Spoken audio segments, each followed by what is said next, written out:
And then I think something wonderful happens. When we come through those sequence of things as David did, he looked up to God and began to reopen communication and dialogue with God. He came clean with God and he asked God, please forgive me, be my refuge, be my help. I've no one else to turn to. So he looked up and he came clean and finally he stood tall. Look what it says at the last verses of Psalm 142. Then the righteous will gather about me because of your goodness. Those of you that are Bible readers, you'll know that at the cave of Adullam, wonderfully, God gave them, David, 400 men.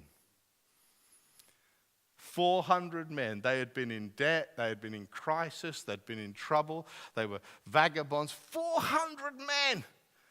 How could you do with that, Pastor? Wouldn't it be fantastic? And congratulations on becoming a city. The city of Chelmsford. And I forgive you because I live in the borough of Dudley. And we were not such a nice place as Chelmsford, I can promise you, but someone has to live there, you know. I'll be up higher in heaven than you are when I get there, because you've had heaven now, haven't you, living in beautiful Essex. And this capital city of Essex. But I want you to know this. I want you to know this, that he stood tall. What God could do, 400 men. I wonder if there are 400 men that God wants to give you in the next years. And you see what happens when you get right with God, you bring others.